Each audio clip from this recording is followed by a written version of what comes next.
Everyone's going to want to come and talk about my credit card, or everybody's going to want to come and talk about, my specific software solution. They don't. They did not wake up this morning and say, what I really want to be is in a Mighty Networks user group or, whatever. So welcome to the Blitzscaling podcast. I'm joined by Gina Bianchini. Gina, you are the founder and CEO of Mighty Networks, which is a platform that makes it easy to grow community. Maybe super notably, before Mighty Networks, you were the founder, and I think also CEO of Ning, which few people know, but I knew of, and is mostly notable because to most people, because you started with Mark Andreessen, which is a huge deal. So Gina, welcome to the podcast. Thank you for having me. I appreciate it. And we'll mostly be talking about what you've learned about building community and how founders can apply that. Ning obviously was all about communities as well. So you're maybe one of the top experts globally. So this will be super interesting. I like to think about it, Julian, as I am a one-trick pony. It's the thing I care about. It's the thing I love to talk about. It's the thing that I know my stuff about. A lot out there in the world that I know about, but this is definitely one of them. And okay, so that's an interesting story. What do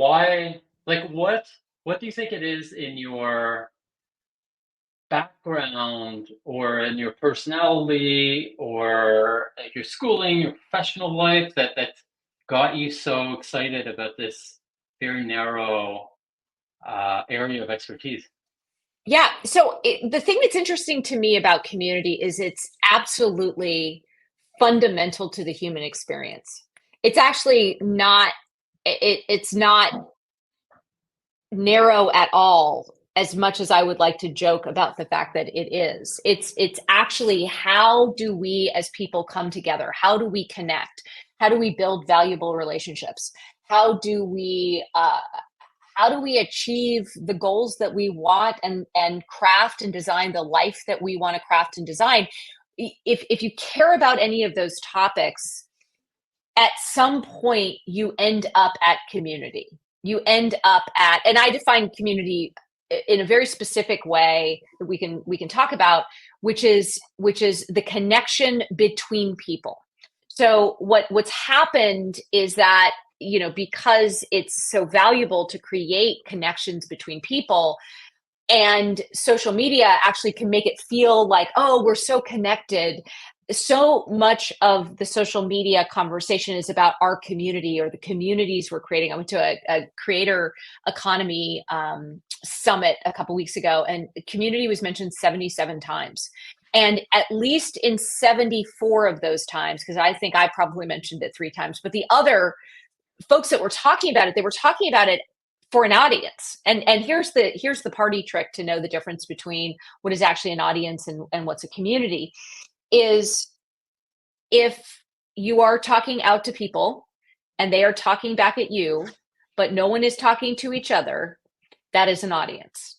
That is not a community. A community is when you talk out at people or you bring people together and they can build relationships with each other, much more like an event or a conference or a party than it is a content on stage. And so when you think about that definition of community, well, something else gets really interesting for our blitzscaling and startup entrepreneurs, which is it's a network effect. So if you create the conditions that people can come together and meet and build relationships with each other, get value from each other, then you have created the conditions by which every new person who joins increases the value of that community, or as we all know, of that network effect. So one of the things I think is fascinating about this moment is, and certainly it's been true over the last decade, is the number of people including millions of creators who are all focused on content and how am I building an audience, and not focused on how fast can I take my audience and turn it into a community that has a network effect such that I'm creating more value, because it's not just about what I produce, it's about the stories and experiences and ideas of everybody else and how they actually can bring value to each other. So you go from a value equation of one to many to n number of combinations. And also, when you look at the most valuable businesses that have been created in the last 10 years, to a business, they are a network effect business. They are not an audience business. So that's why I care about this. My personal story is I grew up in a very tight-knit community in Cupertino, California. So where Apple emerged from, where Silicon Valley emerged from. And what I learned in that environment of tight-knit, close communities that were in pursuit of something, they're pursuing an interest or pursuing their curiosity or creating something out of nothing. When I look at kind of all of those things, it all comes back to value is created through community. Innovation is created through community. Creativity is expressed through community. And I believe we're at such a critical juncture in terms of the evolution of technology and culture that if there is not massive innovation in community, which is why we exist at Mighty Networks, things are not going to go well. And we're already sort of starting to see that. But there's so many bright spots and so many amazing ways for people to take advantage of community. And I think, that's just what makes this moment so interesting and so compelling as well. Okay, so I love how competent you are at doing podcast interviews. So I'm going to use this opportunity to push you a little bit further than I usually do, and maybe get even more insight than I expected. So, okay, you have a definition of community today. Presumably, you had a definition of community at Ning, because there's also a community-oriented or community-enabling business. What was wrong about your definition back then? And what have you learned, in that, comparison or progression? Yeah. So our definition was right. It's the same definition I had and I have today. There were two things that I learned at Ning. Number one, timing matters. Timing matters. Meaning the business that we built at Ning is probably more relevant today than it was in 2007. The world bends to fragmentation. The world bends to, new and interesting experiences, as opposed to one monolithic, single network effect. People can argue with me, and I'm happy to take the other side of it. So that's certainly one piece. The second piece, for Ning was we got the business model wrong, meaning it turns out when you create really valuable network effects, people are willing to pay for them. And in fact, actually, people pay attention to what they pay for. So what we didn't realize at the time, because of where we were sitting in Silicon Valley and surrounded by Facebook and YouTube and like Twitter and all of those kinds of services and platforms that we thought we needed to be like, which were all advertising-based businesses. But we had a fundamentally different platform and product and value proposition, which was right and remains right. We had the wrong business model, which is we thought it was going to be an advertising business model. It's a subscription business model. It's a payment business model, which at the time was incredibly not acceptable, not in vogue. So one of the things that's been really interesting to me as an entrepreneur, sort of looking back with lens of hindsight, is Shopify went like this during the period that we were trying to be this sort of massive social platform. Meanwhile, the business we created at Ning and the business that I've continued to build at Mighty is much more of one that you should pay us as a SaaS platform to be able to create these kinds of extremely valuable community experiences that then show up from a monetization perspective in paid memberships, in courses, in events, and in challenges. That's kind of how I think about it. It's like the core engine is community. The monetization or revenue models are paid memberships, courses, learning, events, and challenges. And then you can also have other things like consulting, BD, physical products, merch. You can do all of those things as well.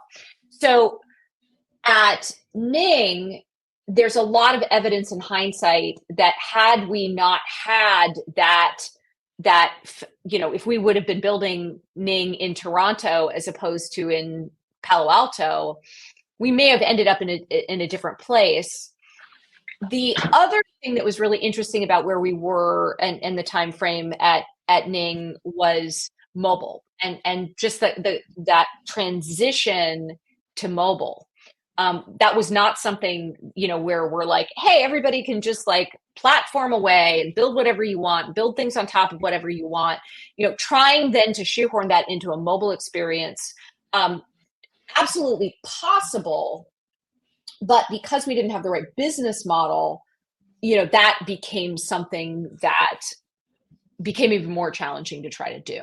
So I think, the good news for me is I was able to sort of look around and say to myself, okay, we had a number of things extremely right at Ning, extremely right. And when I look at, certainly like the people involved in Ning, one of the other things that's really great is it's fundamentally wrong and will always be wrong. It's typically, and I think this is just true being an entrepreneur in Silicon Valley and having grown up here, is one has an appreciation. I have an appreciation for timing is everything.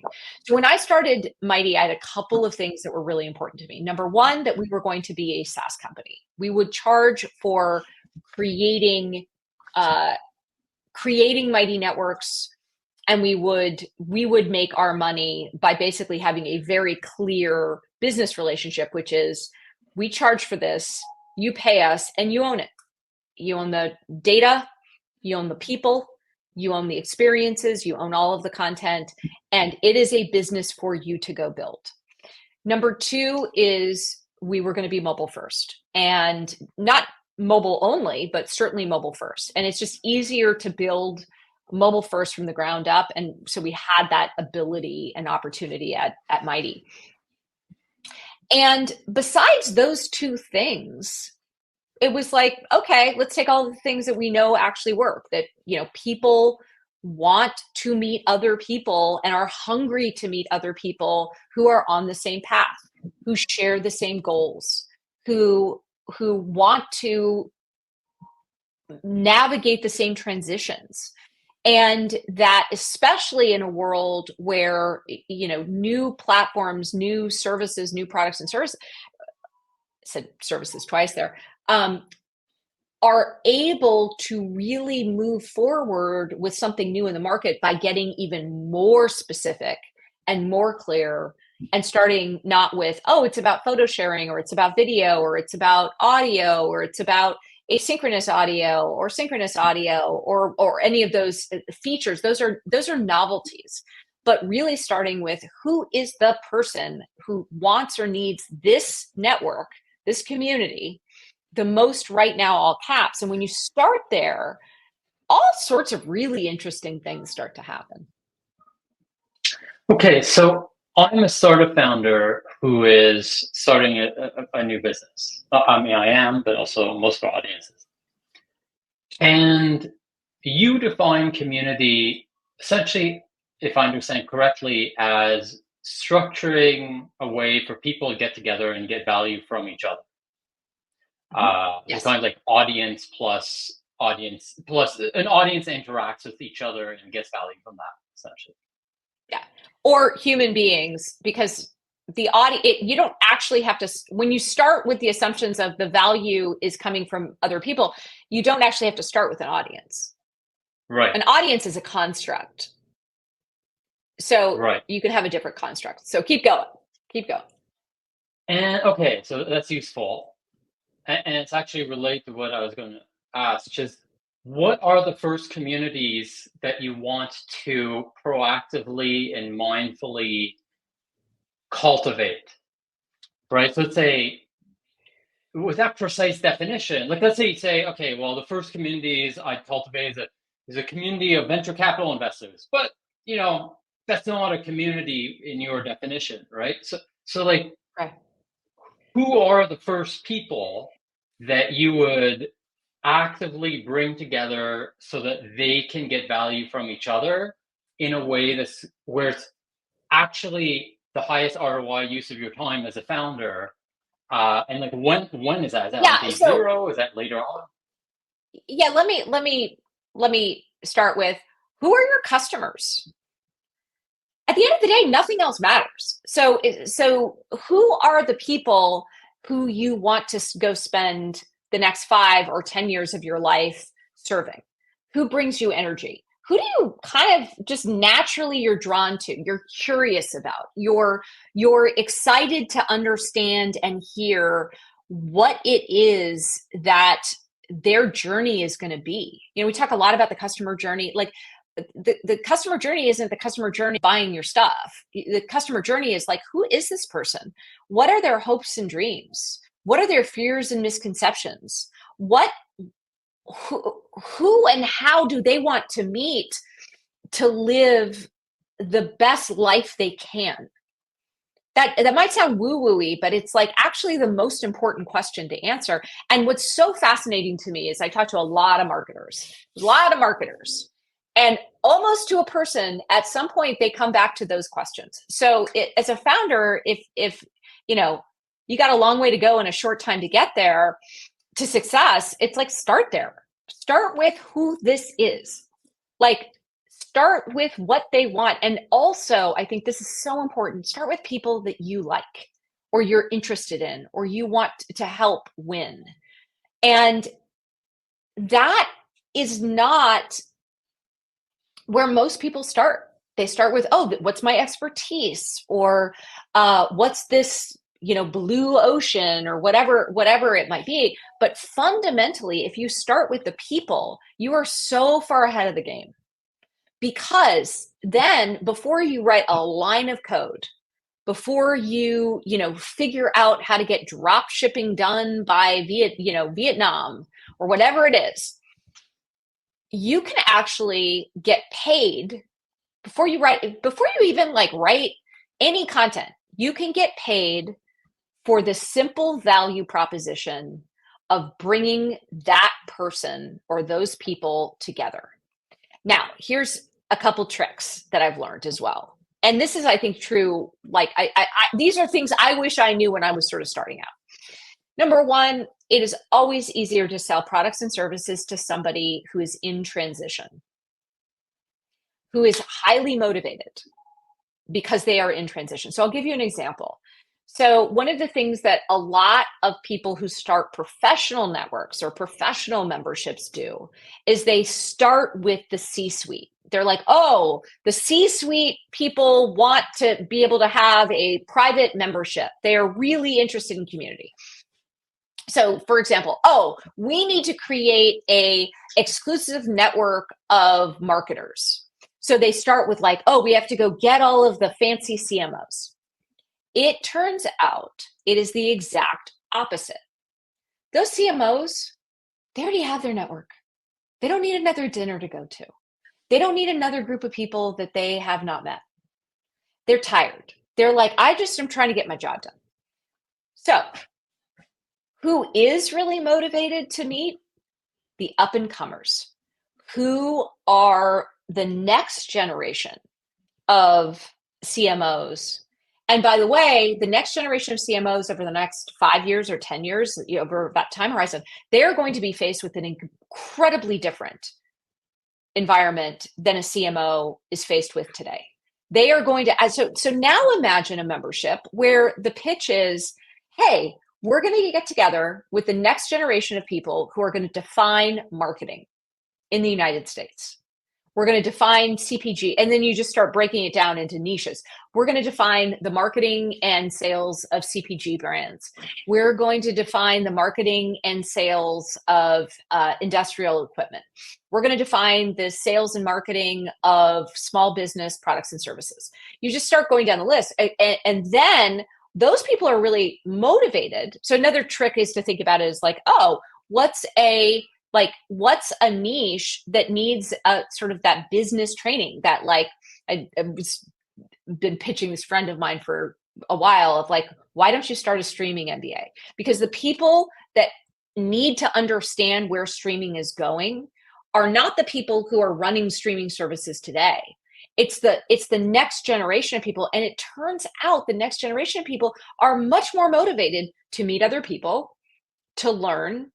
They have actually a much meatier like task in front of them, which is to predict the future, or at least be adaptable to a lot of different futures and possible futures. They've got a lot to talk about in terms of like, well, what's going to be the impact of AI on streaming? What are the things that I'm going to need to know? And by the way, who is the network of people where if we work together, we are going to help each and every one of us succeed faster and be really impressive when we go into different interviews. And so now you can start to imagine. Now, all of this stuff happened much more serendipitously. Did I say that too fast or wrong? Serendipitous. Oh my God. Now I'm like, hopefully everybody knows. Serendipitously. Yeah. Serendipitously. Thank you for that. Who knows? This is like one of those things where it's like, in your head, you totally know how to say it. And then in real life, you're like, okay, maybe I should have just not tried that. But the point is, all of this happened in ways that were, it's what made Silicon Valley. You would like have somebody would reach out and you're like, oh yeah, I'll go to like lunch with you or dinner with you or whatever. And the reality is that we can start to craft and design these experiences now so much more effectively because of platforms like Mighty and others that, are really building for introductions, not just building for people who already know each other, which, we can talk about separately. So the point is, guess what happens if you bring together that group of up and comers who are much more motivated? First of all, you're going to get extraordinary engagement. Your engagement is going to be so much higher.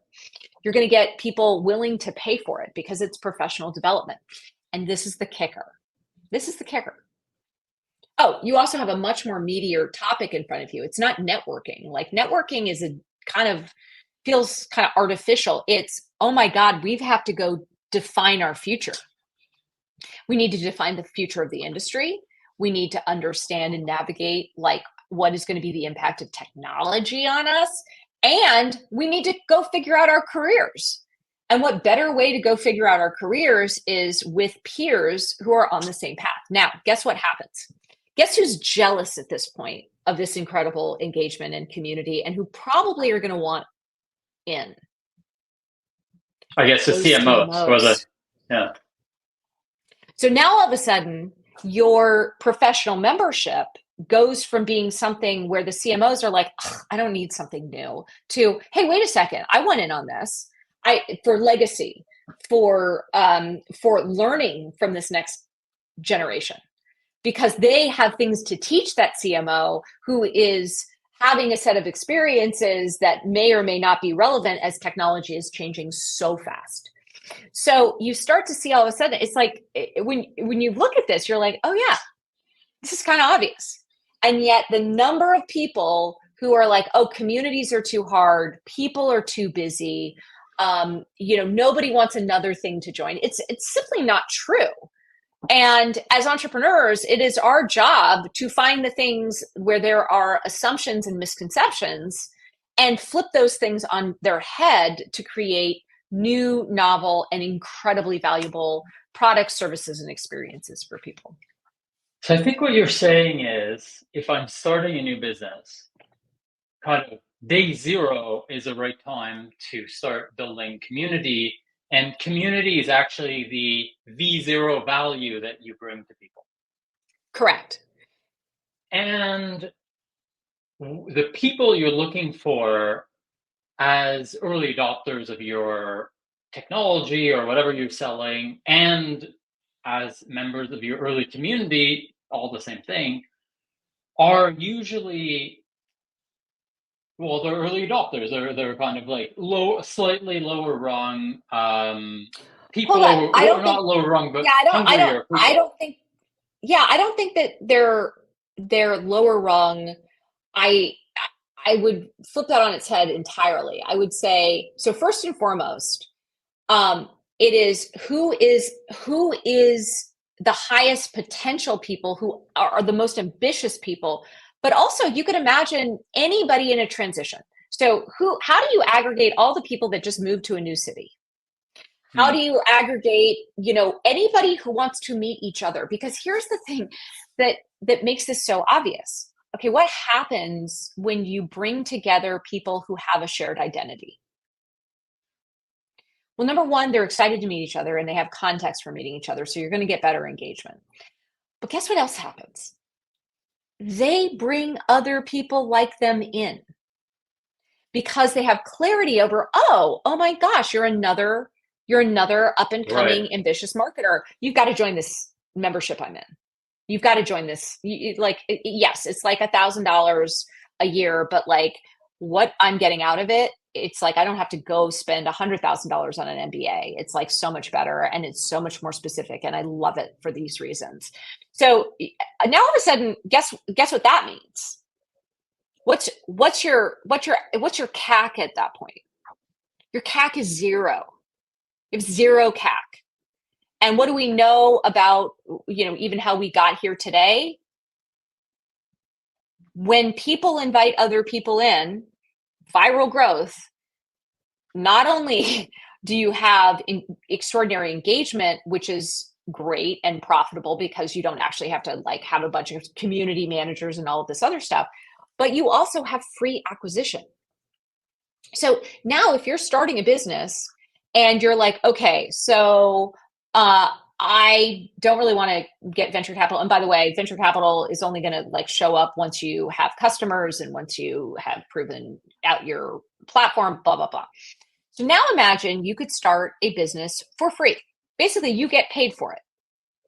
And it's the power of learning the skills to bring people together. Because the other thing that you're learning, you're essentially leading with sales and marketing, and your product is the relationships they're building with other people. Now, I get asked this a lot by like my friends here in Palo Alto over dinner, where they're like, but what are people actually paying for? Well, guess what?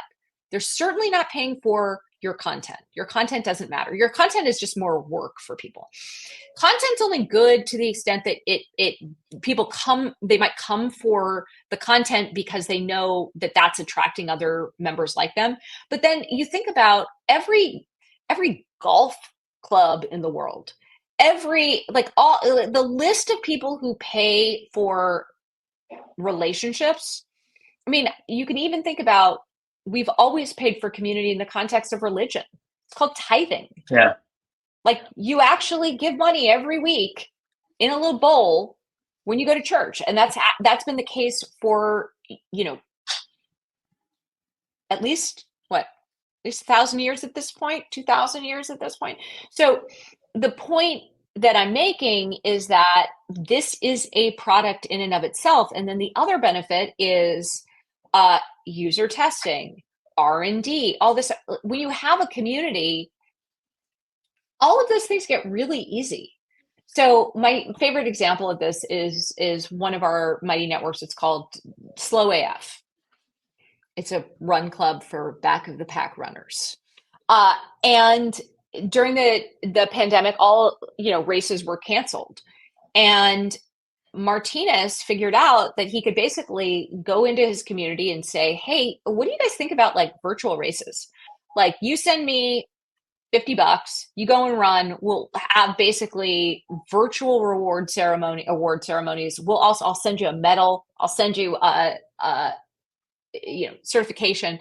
And people loved it. this became a 6-figure revenue stream for Slow AF.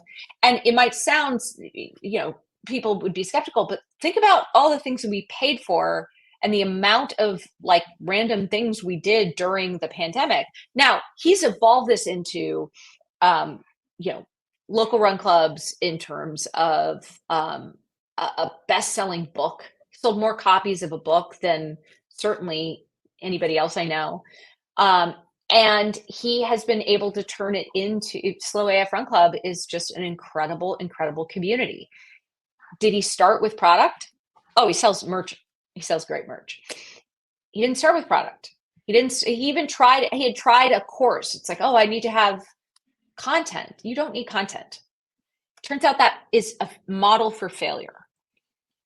Now, there's all sorts of reasons. Oh, community sounds so hard. I have to it's only hard when you think that you also have to create all of the artificial content that exists on social media. It's orthogonal to it. It's night and day. But the other thing is people are energizing. They're like, I don't care if you're an introvert or an extrovert. People, when you bring them together and you're building these relationships, and it's all happening because you thought it is the most rewarding, energizing, and dare I say profitable thing that you can do. These kinds of membership businesses, I'll give you another example. There's a podcaster who launched a 6-month membership and launched it for $997. And within 10 days sold 5,000 memberships. This person thought that they were going to have 6 people manage it, and they would, it was going to be all that people were coming for them. So they needed to live stream every week. Turns out none of those things were true. In the second wave that they're launching, they're targeting $10 million in memberships and only 3 part-time people managing it. And that podcaster only going live once a month, because the value wasn't in their content. The value was not in the parasocial relationship with them. The value was in each other. And that's why at Mighty, we've gone all in on how do we use advanced technology and, yes, AI to create people magic. That's what we call it. And this is, how do we surface the most relevant members to each other? How do we break the ice? How do we nudge people into introductions or small mastermind groups? All of these things, it's a very different definition and use case for AI, but it's completely relevant. And we see it because this is our worldview. This is the lane that we've picked, not because it's narrow, but because it's obvious. And now compare that to just the world of content where there's too much of it. There's only going to get more of it. People are going to therefore not value it and not trust it. And unless they are interacting with other human beings, and are they going to get the same kind of value? And I know where I stand on this. And, at Mighty, we're in the process of proving it out. So if I'm thinking back to my last business, Dedicated, we sold, well, at least for our stage company, it was 100K deal sizes, right? So that's kind of the entry point. So it's actually quite big for SaaS. And one of the things that we did that worked really well is we would organize events. They were just Zoom events for our customers and prospective customers. And we would have, I had a friend who was a TV star that everyone knew, and he would kind of moderate the event, and everyone was like, oh, this is so cool because this person. Who was it? It's a guy called Pat Kiernan. If you've never lived in New York, you might not know him. Okay. He's the New York news anchor. He's in all the movies, Spider-Man, whatever. He's always doing cameos. Everyone who lives in New York grew up with Pat Kiernan on TV. He's Canadian, got it. me, so I know him. Amazing. So he would moderate these for free, right? And all of our customers are in New York, so they all knew him. Anyways, point is, what I was saying is, I'm sure at least a third of our customers kept on buying or even purchased initially so as to continue to be invited to these events that we put on. It's kind of like I'll pay for the SaaS product as my ticket to hang out with my peers. Yeah. Like You know what that that was a sounds a real lot thing. like to me? Yeah, it's retention. And guess what Yeah, happens if people stick around for longer? They probably get better results. And guess what yeah, happens when they get better results? They talk about it. Word of mouth marketing is the most effective form of marketing on the planet. It always has been, it always will be. The idea that you're going to build this massive audience on, rented land with algorithms that are always changing, when you could spend the exact same amount of time building connections between people that feel intimate and warm and extremely valuable, to then lead to retention that then gets you the cash flow to be able to go do all of this other stuff. It doesn't mean that over time you can't build a funnel or build an audience, but starting with, in this way where it's like all about your content, and maybe someday you'll add a community to it. It's ass backwards. yeah, yeah. And my question is, okay, in that case, because these are big deal sizes, right? It's like $1 million Mhm. or whatever. It Right, was right, right. obviously the best use of my time as CEO to manage that, right? Like these are C-suite execs in big companies. They want to deal with me, and they were giving me $1 million. I'm definitely going to manage this community myself, right? Right. But like when, so like, how does the dynamic work for like when, like for the kind of like principal versus somebody that's delegated to? So say if you Great, think of our great question. podcast, I'm one of the creators, as the Reid and Chris. Like to what extent can we scale ourselves through other humans, or should we not try to scale ourselves through other humans? Try to scale ourselves through technology, like mighty networks. Like, how do you Yeah. think of that? Yeah. So we're in a transition. So I can answer this very confidently. In 24 months, my answer will be you can rely on the technology to make the connections, because the logic is there, and you set it up and it runs itself. So what about today? So today, what I would say is you can absolutely delegate it to somebody, because our frameworks that we've figured out, this is again one of the other benefits of picking a lane, that are very obvious when you learn them and you're like, oh yeah, that makes perfect sense, that somebody who is junior can follow it, especially because it's technology enabled people today. So that is the sort of the state of play. Now, here's the thing. The place for the principles to play are, number one, getting people in. Like how Right. to really Yeah. think about what that value proposition is. And I'll share with you kind of the simplest way to think about it in a minute. The second place is, how do you facilitate the party? Meaning, it isn't about you pontificating. It is about how could you bring people together in a live stream where you are helping design the chat for people to meet each other, or for you to be able to think about that event for your founding members or your top 1% of members. So those are the places I think are that are really relevant. What you don't want is to basically be like, oh my gosh, people are here for me, or oh my gosh, people are here for my content. They're not. Like, in fact, actually, in the world of community, content is work. So when somebody thinks that they are, and this is sort of the classic way of marketing online courses, which, about I think it's something like 5 or 6% of people ever finish an online course, ever.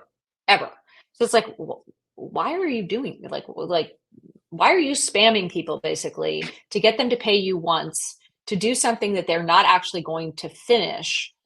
So that then how are you going to sell them something new? Like if you just think in purely, brutal light of day capitalism, that doesn't actually make any sense whatsoever. Versus how do you bring people together who are on the same path with a big cool quest, like a fat quest of like, how are we going to be the next generation of CMOs? Or how are we going to create a totally new vision for tricked out cars? Or like, what is the modern motorcycle club? Like, there's all sorts of really, like, all you have to do, the trick is basically like, what's the future going to bring to X interest? Like, that's the formula. So then as you start to think about that, now the idea that you have 10 hours of video bonus content for some, like, that's work. Who has the 10 hours to do it? Maybe if you are like walking around or working somewhere that you can be listening to something, maybe at that point, but like, are you really going to sit in front of your computer for the 10 hours of bonus content or the 15 57-page guides that come as bonuses? It might feel like you're giving somebody something extra. What you're really doing is creating work. Yeah, so it's like, let's say if I was to create a community for our podcast, right? We're more than happy to help my set you up. well, so my assumption would be that the starting point is our audience, right? That's how I think of it. But it's like the people who listen to the podcast are like that's the top of the funnel, then they're like community. And what you're saying is actually the community, like it's totally fine if the majority of your community members never listen to your podcast. They could come for the community and ignore the content, and that is fine. They're getting the value, and that's actually to be expected and to be designed for. And that's true across all spheres, all types of communities. I'm just using this because it's obvious, but yeah. So here's the formula for extraordinary engagement. It's actually quite simple. So number one, you have to have a very clear ideal member. Like, and it doesn't mean that has to be the person that 10 years from now it's the only person you're serving. You can stack ideal members on top of each other, but these are the people that again need your community and want your community the most right now. They tend to be people in transitions. They tend to be people who are who have a goal and a very clear goal. Okay, so that's your ideal member. The second thing that you need is what I call the best year ever.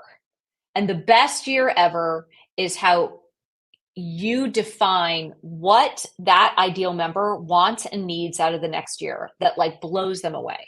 So that is essentially answering the question, what can your ideal members do a year from now that they can't do today? Why is that so important? Because people join communities and they contribute to communities and they participate in communities because they want progress. And so when you start to think about what is that best year ever, that is a really fun and engaging way to think about progress. You take those two things and you create a big purpose. Why does your community exist? Well, your community exists so that you bring together your ideal members to achieve their best year ever. Pretty simple. 1 + 1 = 2. Okay, that is all you need to start. And we actually have built generators and tools to be able to make this really easy to play with. MightyNetworks.com.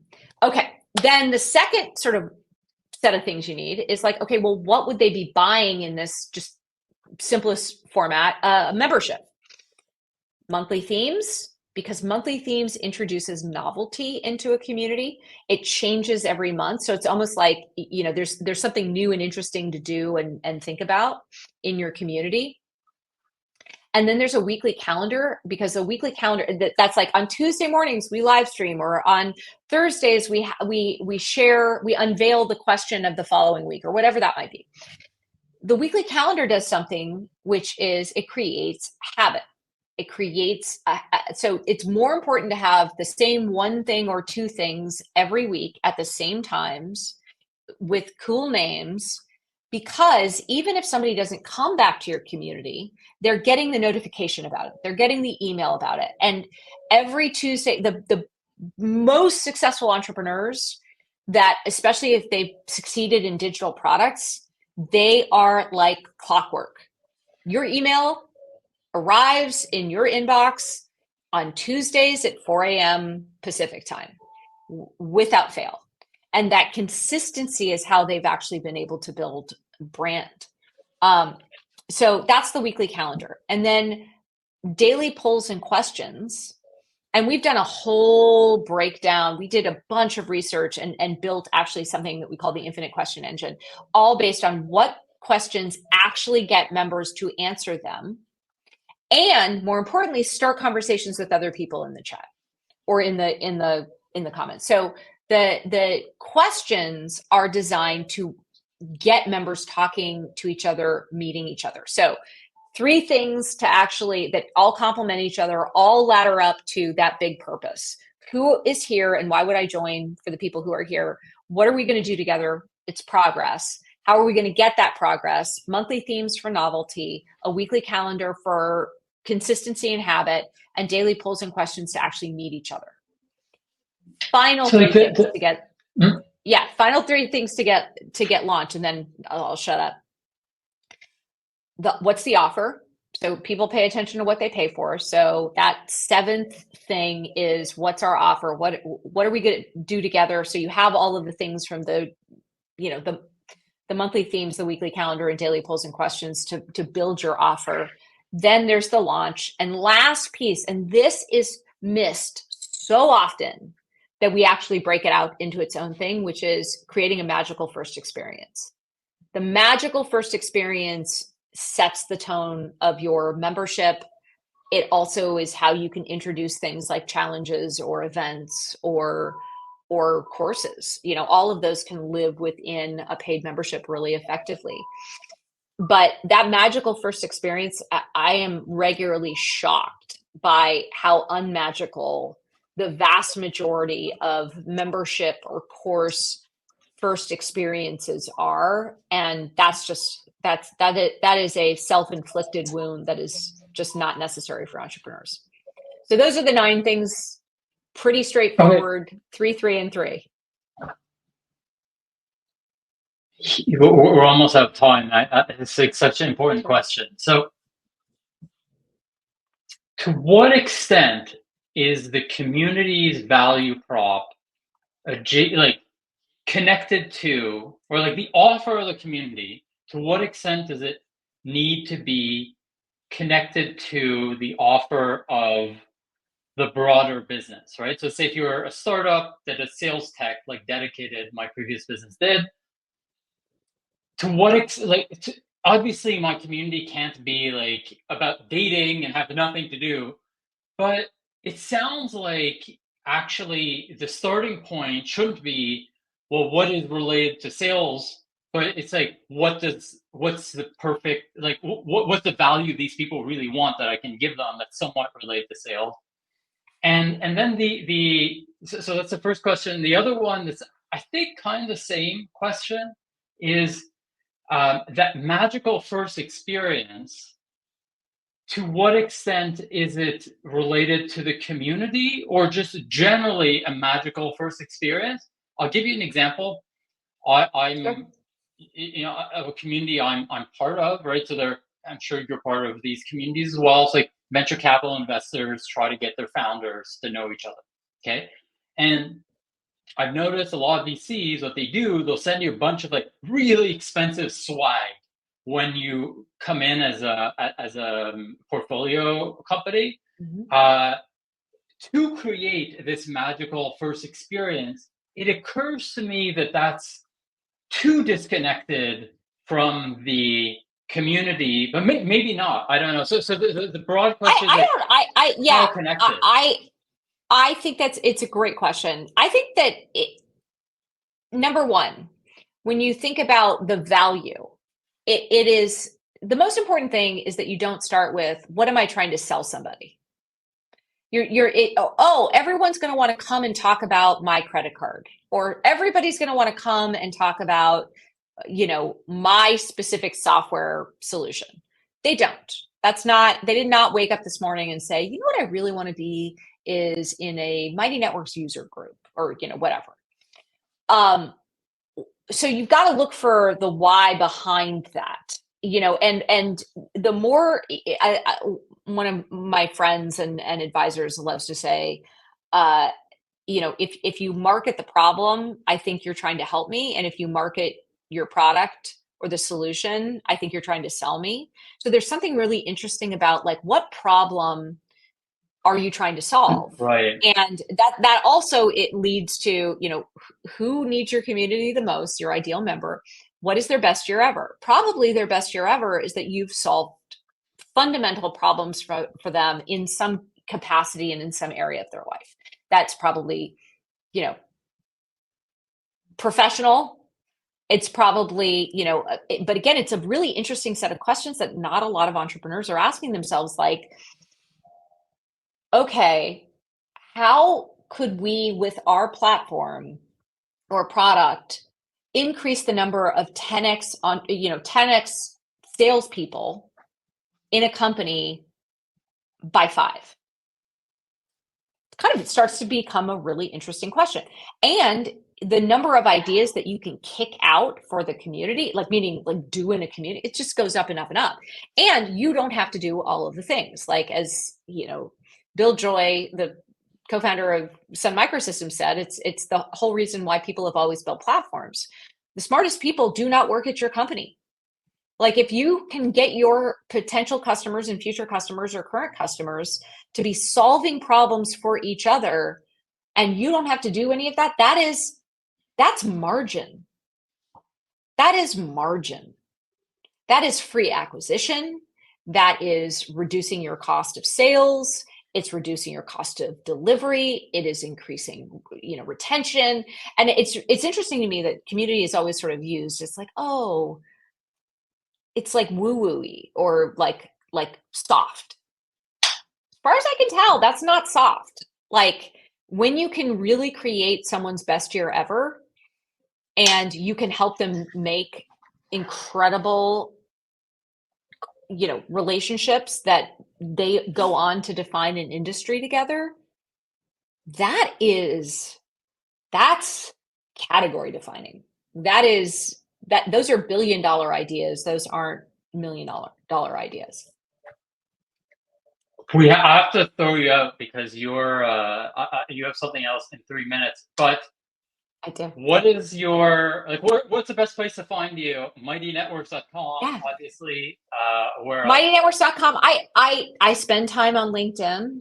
I don't always post, but I go through. I would say I go through like flurries of posting or not posting.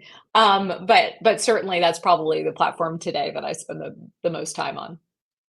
Perfect. I am going to kick you out. We could keep on going. Like, I'm learning. I was like taking a bunch of notes. Julian, you could say, I can bid you farewell. Kicking out sounds so violent, and we're friends now.